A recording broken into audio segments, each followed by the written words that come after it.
احد اللي موجودين الان ورجل دين معروف بالعراق، زين، كان برتبه عميد ويانا ترى.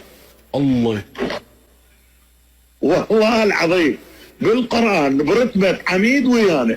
الله. والان رجل دين وله منصبه بالعراق، اذا قال كلمه طبعا ما ظهر الاعلام، ظهر فتره وخفوه. من يا جهه؟ يعني اعمامه سوداء وبعد العاقل يفتن. سوداء. حسين اسماعيل الصدر، يلا بالتحديد.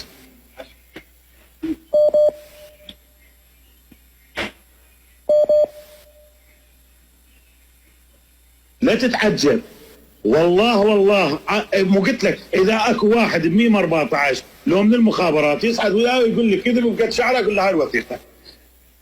القسم الثالث بميم 2 كلها فرهته وضامه عندي، اضابير مالتهم مال الميم 2 مال الاداريه، الاضابير كلها مفرده وضامه عندي. بعد حسين اسماعيل الصدر كان عميد بالمخابرات؟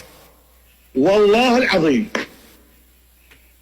لا حول ولا قوة الا بالله العلي العظيم. الله، قلبي ما يتحمل. وحتى رجل الدين يظهر بزمن صدام شيعي بالتلفزيون عداء، اتحداهم. لا حول ولا قوة الا بالله العلي العظيم. ويجي لي هسه مواليد 2000 يحكي لي يقول لي النظام وصدام، يا بس عايشين بعصابه، بس الله يعلم شنو، بس الله يعلم خبرها شنو. صح. شو اسولف لك؟ شو اسولف لك؟ يوم 7/4 السنيات اللي دخلن من الطوبشي من سجن الاحداث وشارن الذهب والسبايك وشارن علي حسن المجيد ورغد وطلع للاردن. شو اسولف لك؟ يعني قبل سقوط نظامهم بيومين؟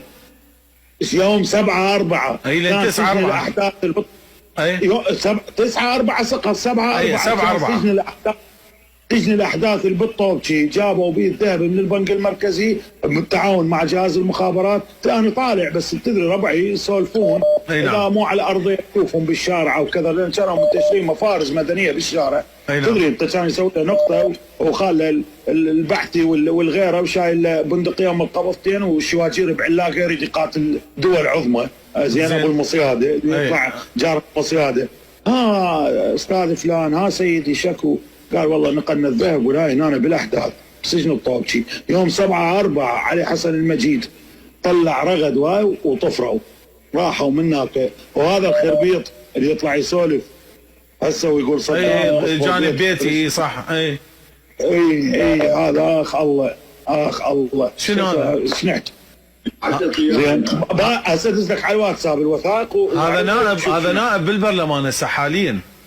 النائب بالبرلمان قل له صقر الفلسطيني المتجنس اردني، شلون باخر لحظه لو ما كتبوا ميم 30 وميم 40 عليك وميم 5 مكافحه التجسس، شلون طببوا الدم اللي بايدز وعبر طرابيل وطب بنص محافظه الانبار لو ما كن شو جهاز المخابرات بذاك الوقت. الله،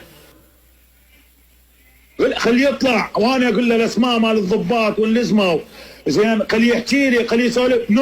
نهرو هسه نائب بالبرلمان اخو، هذا مو هو الكزكزاني هو القائد مالتهم هسه كله. نهرو مو عقيد عندنا ونقول له سيدي. الله، كافي سوالف اداريه. نهرو اللي هو هسه المرجع مال الكزكزانيه، نائب بالبرلمان ونائب بالبرلمان كان بالمخابرات العراقيه ضابط. قل له ضابط المخابرات الامريكي شلون التقى بيكم بالتكيه هاي بالرفق الشرطه.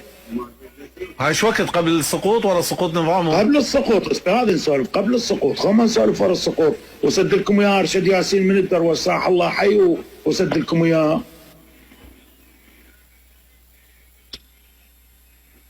قل هو الفقير الكبيسي جبتوا مرته وركبتوها قدام عينه وصورتوها على مود تاخذون مساد الزهور، ليش؟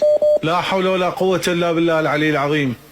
قل لهم قيس الاعظمي، الفريق قيس الاعظم اللي مات بالتوقيف قبل فتره، قل شلون جابوا التصوير ضابط مخابرات اسرائيلي مصادق بنته ومارس وياها الرذيله.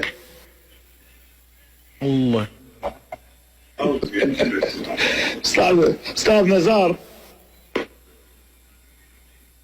اني دخت وحقائي النعمه القبالي كل تمناية مطجر داوي بجسمي اذا قاعد ازيد حرف من الكلام. والتاريخ هو تاريخ راح والعمر ما ظل بيشي على شنو؟ قابل اساني مجهول الهويه وقاعد اسولف ويا استاذ نزار بالصوت. شو دور منصب، لو دور طش اعلامي، لو دور نور المالك يدس عليه يعطيني 100 مليون لو 10 ملايين، لو دور فلان يكرمني. هذا الواقع هذا. الله ما اعرف بعد. خليني ورا البث احكي وياك بعد ما اقدر. يعني دخت صراحه، دخت انا. الله يساعد كل الناس اللي تسمع. الله يبارك بيك. قل لهم عائله نجم عبود صانع العود ايش سويت وبي هبيت علي حسن المجيد. نجم عبود تعرف صانع عود؟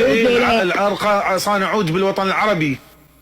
اقول لهم عائلته، قل لهم لما وبان وهاي بنات ايش سويت وبي هبيت علي حسن المجيد. الله كافي وين ماكو واحد مواليد 2000 صاعد صدام ولكم قصيت انه صد الخنازير بيدينا يشوي لحم خنزير وياكل.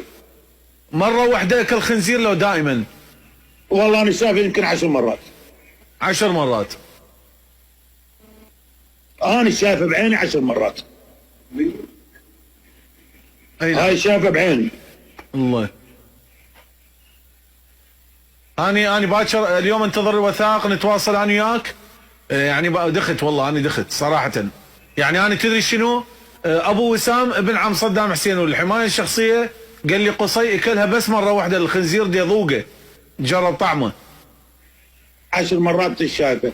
قول لهم صار في البحر ليش طلعتوا منها من الجهاز وجبتوا خالد نجم اخر ايام السقوط؟ اسالهم للبو ناصر، اسالهم قول لهم صار. قول لهم صار في البحر عزاوي ليش طلعتوه؟ ومرته وين كانت نايمه بذاك اليوم الصار في البحر؟ وخالد النجم ليش اجى صار مدير جهاز المخابرات؟ اسالهم. خالد النجم تعرفوه العميد اخر فتره اللي وقف ورا صدام. اي اخر فتره صح. اخر فتره. قول لهم ليش؟ خلي يحكوا لك هم، خلي يحكوا لك ليش؟ خلي يحكوا لك ليش؟ هم خلي يحكوا لك. ومين هم من يحكي بس ينطون اللي يعجبهم. انتم احكوا لنا ليش؟ انتم العراقيين اللي بلدكم انظلم واخوانكم انظلموا وهاي اهات العراقيين كلها بسبب نظامهم. انتم العراقيين من عندنا وبينا. انتم احكوا لنا، احنا ننتظركم انتم تقولوا لنا. احنا اني حكيت اللي عندي، كل اللي صعدوا حكوا اللي عندهم، انتم احكوا اللي عندكم للناس. قول لهم رغد اخر فتره من انكمشت وميم 5 وميم 4 كمشوها بالسفاره السعوديه اللي كانت من تطلع من المنطقه الخضراء علي من قبل الجسر مع حي العامل، حي السفارات تندلوها. اي حي السفارات. اي قول لهم اللي كان شو سووا داخل السفاره الممثل؟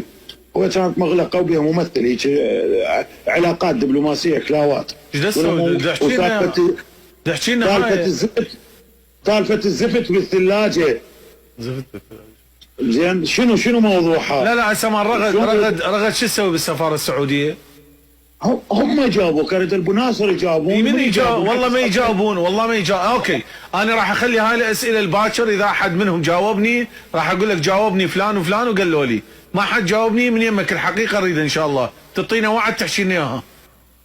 وقسما بالقران ابداعت بنيتي الله يحفظها يا رب. الله يحفظها ان شاء الله ويبارك لك بيها. بجد الدنيا تخدم هالعراقيين ذول الفقراء. الله يبارك لك بيها. القران قال لها بابا من يجوك فقير ما تاخذين من عنده 1000 دينار لان العراقيين تعبوا بمعنى الكلمه تعبوا. زين ما اسولف الا الحق وما خاف بس من الله. وعد استعداد اذا امر كمل خلال يومين اطلع وياك كاميرا صوره وصوت اسولف.